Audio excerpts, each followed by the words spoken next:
Continuando con la clase de Doctrina 10, tenemos que conocer también los propósitos que tiene la Iglesia. Y para poder estudiar y entender estos propósitos, tenemos que usar varias características, digámoslo así, para poder conocer los mismos. La primera característica es la adoración a Dios. Realmente la palabra de Dios y el anhelo del corazón del Señor es que Él busca adoradores en espíritu y verdad, ya que su gran mandamiento establece en la que debemos amar a Dios con todo el corazón, con toda la mente, con toda el alma y con toda la fuerza. Ese amor demuestra fundamentalmente en la adoración su más variada manifestación, y en la que la vida de adoración dentro de la iglesia no es en vano, porque Pablo fue predestinado para alcanzar la gloria de su gracia, y lo expresa Efesios 1, 5 y 6. La otra característica es el servicio. Viene siendo la segunda declaración de nuestro amado Jesús, y en la que se centra en amar al prójimo como a ti mismo, lo que implica que la iglesia debe amar a su semejante y debe demostrarlo a través del servicio, vale decir, preocuparse por satisfacer las necesidades de la comunidad donde se encuentra, ya que la iglesia no debe ser un ente que predica verdades abstractas, fuera de todo contexto práctico, sin preocuparse por la situación de la gente. La tercera característica, y diría yo, no la más importante, pero sí la que identifica a una iglesia, es el evangelismo. Porque nuestro Señor Jesucristo dejó un mandato que es el de ir y hacer discípulos a todas las naciones. Y es un mandato primeramente evangelístico, ya que para ser un discípulo debe presentarse primero su evangelio, en la que la evangelización consiste o forma parte de la misión de la iglesia, porque sin evangelización la iglesia estaría en peligro de morir, ya que se frenaría el miembro de esta. Por otro lado, existen diversos medios a través de los cuales la iglesia local puede cumplir con el propósito de predicar el evangelio a toda criatura, y encontramos entre ellos por medio del testimonio de una vida fiel a Dios, por medio de la predicación personal, por medio del grupo de crecimiento o grupos celulares, por medio de campañas al aire libre o grandes recintos, a través de los medios de comunicación. Estos pueden ser medios impresos, la radio, la televisión, el internet. La práctica de estos deberes es su ministerio y el servicio.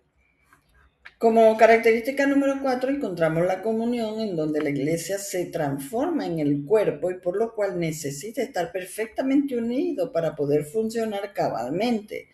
De allí que uno de los propósitos de la iglesia sea proveer comunión, porque el mandato de Jesús es bautizar a los que creen, además de ser un símbolo de iniciación en la vida cristiana. También es un símbolo en la que el creyente ha entrado en una comunión con el cuerpo de Cristo, haciéndose un miembro de él. Por último, encontramos el discipulado, que lo identificaría como la capacitación de los nuevos convertidos para que tengan una transferencia en la vida de Cristo y en la vida del creyente, y en la que este proceso dura toda la vida cristiana y no unos solos meses como muchos creen.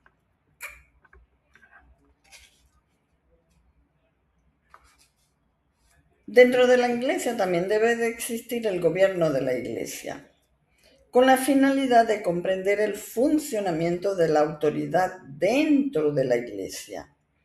Existen tipos de gobierno que se hace necesario aclarar en la que se le puede atribuir la prerrogativa de ser bíblico o ser mejor que todo. Por otro lado, es difícil ver algunos de estos gobiernos en su forma pura, por lo cual la mayoría de las iglesias y denominaciones adoptan formas mixtas de los diferentes gobiernos. Encontramos el gobierno a través de diáconos. Este es ejercido por el pastor y una junta de diáconos en la que los diáconos son elegidos mediante la asamblea de la iglesia y en la que se reúnen por cierto tiempo para tomar decisiones. Está el gobierno ministerial, es ejercido por el pastor principal y una junta de pastores auxiliares que conocemos como copastores, que son elegidos por el pastor principal y en la que las decisiones de la iglesia son tomadas por este equipo. El pastor puede remover los miembros del equipo ministerial cuando lo considere pertinente.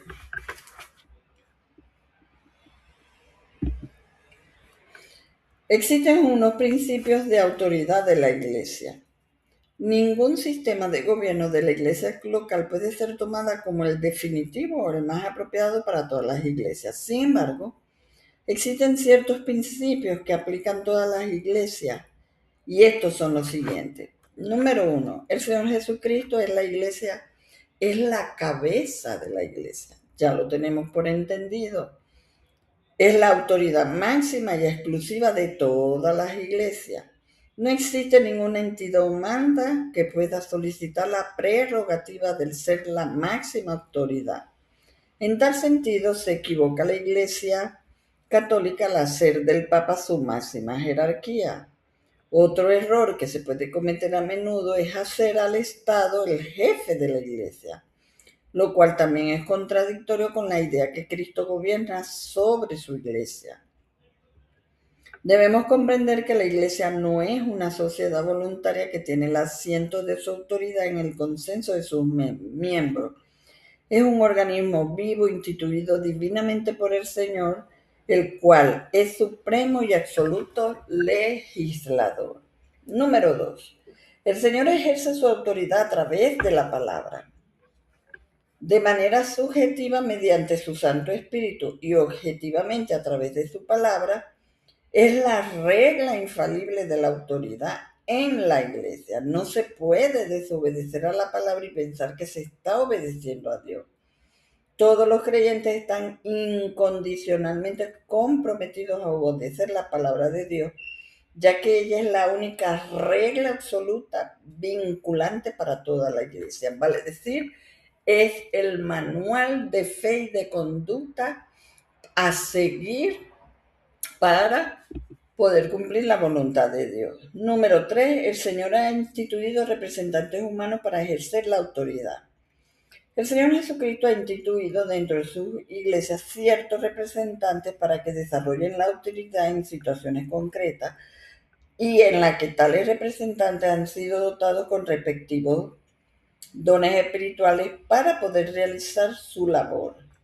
El ejercicio de esta autoridad debe ser representada en armonía bajo la voluntad de Dios y bajo la revelación de la palabra, puesto que Cristo no delega una autoridad total y definitiva sobre ellos, pero sí les otorga bastante autonomía para dirigir a su iglesia.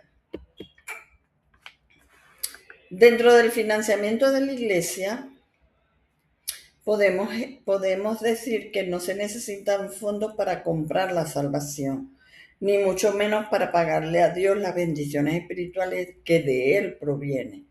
Sin embargo, deben existir los fondos que sean necesarios para que se cumpla la misión y la obra de la iglesia, específicamente para el sostenimiento del ministerio financiero, el cual va a proveer a los mismos miembros de la iglesia que cumplan su misión en la tierra.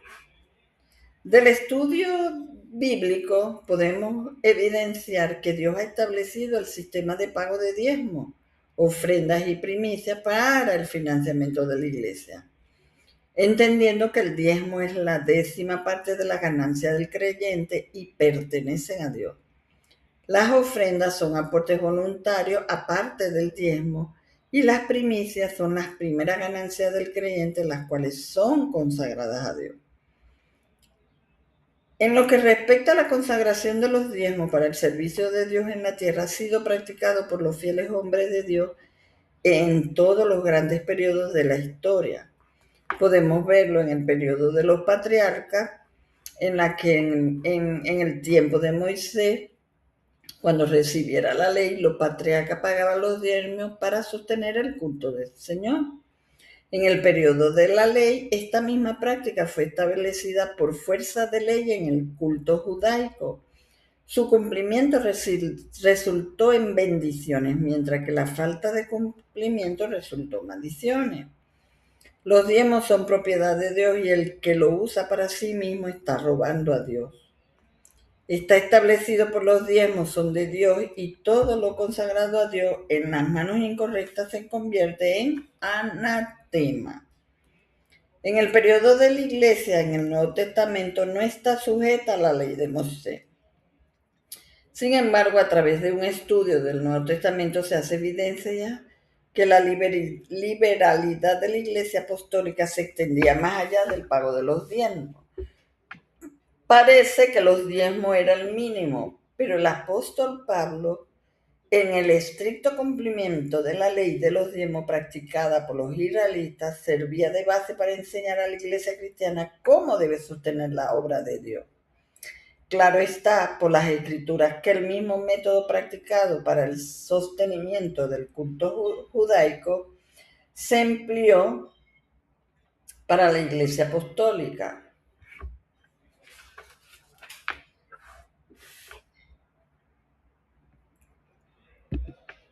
Diferencia entre el diezmo bajo la ley y bajo la gracia. Anteriormente los israelitas pagaban sus diezmos por fuerza de ley. Los creyentes lo hacen por el impulso de la gracia de Dios en su corazón. La ley de recompensa es descrita en Malaquías, pero la ley de recompensa se halla en Lucas 6:38.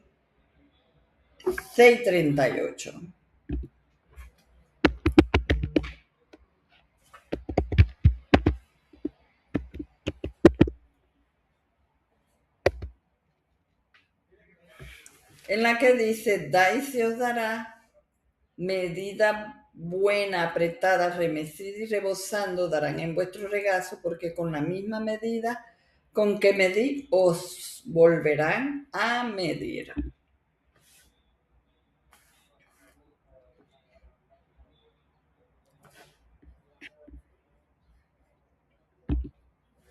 ¿Por qué dar para la obra del Señor? No somos dueños, somos mayordomos. Y un mayordomo es aquel que administra los bienes de otro.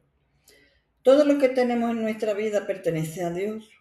Cuando Dios creó al hombre, la primera función que le dio fue la de administrar. Lo podemos aprender en Génesis 1:27 al 30. Dios posee los derechos de propiedad sobre todo, en virtud de la creación, de la providencia y de la dedicación. Dar es un importante indicador espiritual. La forma en que manejemos nuestro dinero es una expresión externa de nuestra condición interna. No podemos servir a Dios y a la riqueza. Es nuestro principal motivo de honrar a Dios. Muchos usan a Dios para servir a la riqueza, y lo correcto es usar la riqueza para servir a Dios. Si nosotros somos fieles en lo poco, en lo mucho también lo seremos. Lo expresa Lucas 16:10. Dios quiere bendecirnos, pero el requisito sine qua non es la obediencia. La obediencia a Él, porque a través de la finanza nos quiere mostrar su poder y proveer para nuestras necesidades, obteniendo con esto la unión de cada creyente. Por eso, dar es una forma de ejercitar la gracia de Dios. Dios los bendiga. Muchas gracias por su atención.